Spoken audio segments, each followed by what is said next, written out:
Algunos crímenes ocurren en la oscuridad absoluta de un callejón. Otros, de manera mucho más inquietante, suceden a plena luz del día, frente a los ojos de una comunidad entera. Algunos asesinos actúan en la soledad de su propia patología, pero hay otros que poseen un don mucho más destructivo. El don de convencer a los demás de que la violencia es una forma de salvación. Existe un tipo de mal que es infinitamente más peligroso que la agresión física directa. Es el mal que se envuelve en el manto de la fe, el que se justifica con salmos y palabras sagradas, y el que convierte el horror más absoluto en un deber divino. Esta no es solo la historia de una mujer criminal, es la autopsia de una manipulación magistral. Es la crónica de cómo una mente fría y calculadora logró dominar voluntades ajenas,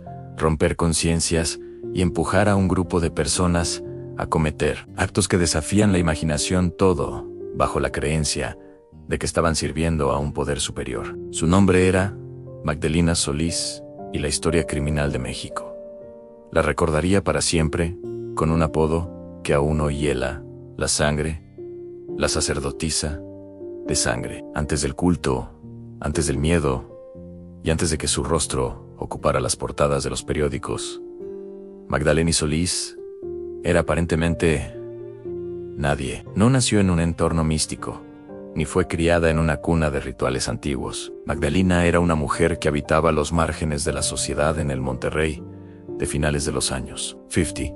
Trabajaba en un entorno donde la supervivencia dependía de una sola habilidad, a la capacidad de leer a las personas. Magdalena no solo miraba a los hombres, los diseccionaba, sabía detectar el rastro de la inseguridad en una mirada, el peso de una necesidad no resuelta en un gesto, y los vacíos emocionales que la gente intenta llenar con cualquier cosa que prometa esperanza. Era carismática, inteligente, y poseía una presencia que imponía respeto, sin necesidad de levantar la voz. Pero esa inteligencia estaba al servicio de una ambición oscura. Magdalena entendió muy pronto que el poder real no reside en el dinero, sino en el control sobre lo que otros creen que es verdad. Y en el México rural de aquella época, donde la fe y la superstición caminaban de la mano, ese conocimiento era una herramienta de guerra. A finales de los años 50,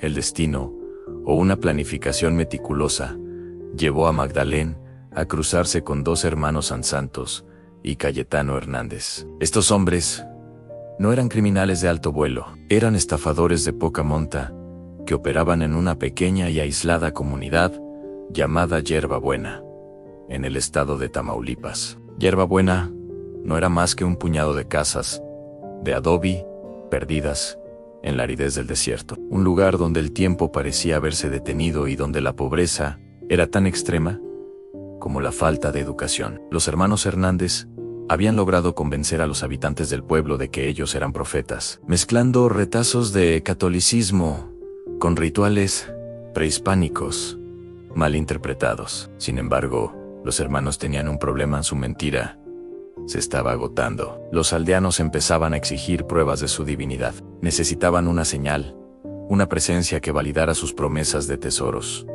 ocultos y bendiciones eternas. Santos y Cayetano eran hombres frustrados, convencidos de que el mundo les debía algo, pero carecían del magnetismo necesario para dar el siguiente paso. Fue entonces cuando conocieron a Magdalena en Monterrey. No vieron en ella a una mujer común. Vieron la pieza que faltaba en su rompecabezas de manipulación. La invitaron a Yerba Buena con una propuesta sencilla: en actuar como una diosa a cambio de una vida de lujos y obediencia absoluta de los fieles. Lo que los hermanos Hernández no sospecharon es que, al invitar a Magdalena, estaban dejando entrar a un depredador que pronto los devoraría a ellos también. Magdalena llegó a Yerba Buena y, con la frialdad de una estratega, analizó el terreno. Entendió que el grupo no necesitaba una líder humana, necesitaban una divinidad tangible. En una ceremonia cuidadosamente orquestada, rodeada de incienso y sombras proyectadas por el fuego, Magdalena Solís dejó de existir. Ante los ojos asombrados de los aldeanos, ella se proclamó la reencarnación de Tosi, la abuela de los dioses, en la mitología mexica, la diosa de la guerra y la fertilidad. Su transformación no fue solo de nombre, cambió su forma de hablar, su postura y su mirada. No les pidió obediencia de inmediato. Primero, les dio lo que tanto ansiaban en validación. Les habló de un destino especial, reservado solo para los habitantes de Hierbabuena. Les prometió que ellos eran los elegidos para restaurar la gloria de los antiguos dioses. Y finalmente, pronunció las palabras que sellaron el destino de todos. Yo no soy una seguidora, soy la elegida. Mi sangre es su vida, y su obediencia es mi ley. Los hermanos Hernández, que pensaban que podrían controlarla como a una actriz, se encontraron de rodillas ante ella. Magdalena había tomado el control total del culto. Ella ya no era una socia, era la dueña de sus almas. Una vez que el control psicológico fue absoluto, Magdalena comenzó a probar los límites de sus seguidores. En el aislamiento de Hierbabuena, ella creó un mundo cerrado, una burbuja donde las leyes del hombre y de la lógica no tenían valor. Se convirtió en la autoridad moral suprema. Ella decidía quién era digno de estar en su presencia y quién estaba corrompido por influencias externas. Cada orden, por absurda o cruel que fuera, era presentada como una voluntad divina que no podía ser cuestionada sin riesgo de condenación eterna. Aquí es donde ocurre el fenómeno más aterrador de las sectas: la desactivación de la conciencia. Cuando un individuo cree que desobedecer no es romper una regla social, sino desafiar a un Dios vivo, el sentido del bien y del mal desaparece. Magdalena empezó a introducir la idea de que la purificación requería dolor. Las sesiones de rezos se convirtieron en sesiones de flagelación. Los ayunos se volvieron extremos, pero Magdalena necesitaba más. Necesitaba un vínculo que uniera a sus seguidores a través del secreto. Y la culpa compartida necesitaba sangre. Introdujo rituales donde se exigía el sacrificio de animales.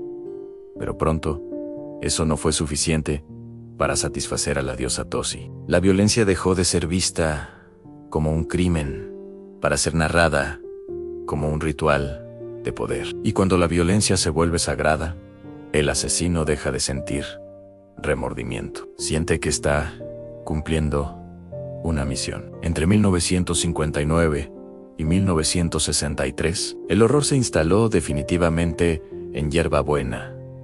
Los sacrificios humanos comenzaron. La primera víctima fue un miembro del grupo que osó cuestionar la divinidad de Magdalena. Fue juzgado ante el grupo, declarado impuro y ejecutado en un ritual grotesco. Magdalena obligaba a los miembros del culto a participar activamente en las ejecuciones. Según los informes posteriores, se realizaban incisiones en los pechos de las víctimas y se obligaba a los fieles a beber la sangre caliente, creyendo que así absorberían la fuerza vital para alcanzar la inmortalidad. Al menos 8 personas desaparecieron en ese periodo. Hombres y mujeres que llegaban a la aldea buscando trabajo o consejo espiritual eran conducidos al campamento de Magdalena, donde encontraban un final indescriptible. Los cuerpos eran desmembrados y ocultos en las cuevas cercanas o enterrados bajo el suelo reseco del desierto. El grupo vivía en un estado de histeria colectiva, bajo el efecto de hierbas alucinógenas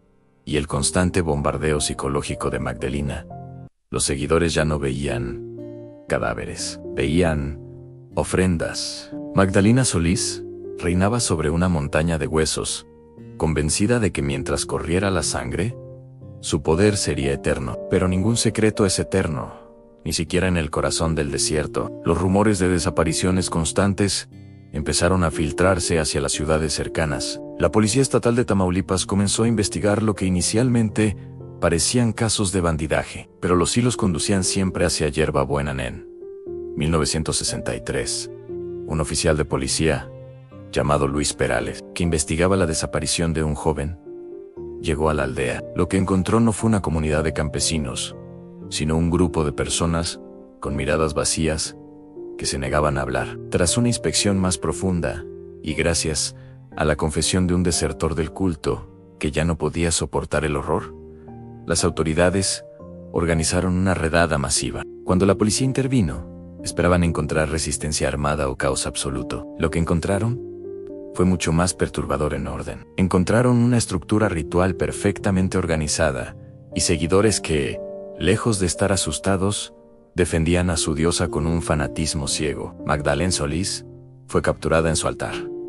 No gritó, no suplicó clemencia ni intentó huir. Se mantuvo en su papel hasta el último segundo, mirando a los oficiales con un desprecio soberano, como si ellos fueran simples mortales, interrumpiendo un acto sagrado. En su mente, ella seguía siendo Toshi. El juicio de Magdalena Solís y los hermanos Hernández sacudió los cimientos de la sociedad mexicana. La prensa la bautizó como la sacerdotisa de sangre, y los detalles de lo que ocurría en Yerba Buena llenaron de pavor a la nación. Durante el proceso legal, Magdalena nunca mostró arrepentimiento. Se presentaba como una mujer incomprendida, una víctima de la ignorancia de las autoridades que no podían entender las leyes de los dioses antiguos. Sin embargo, detrás de esa fachada, los psiquiatras forenses encontraron a una sociópata clásica, una mujer con una capacidad nula de empatía,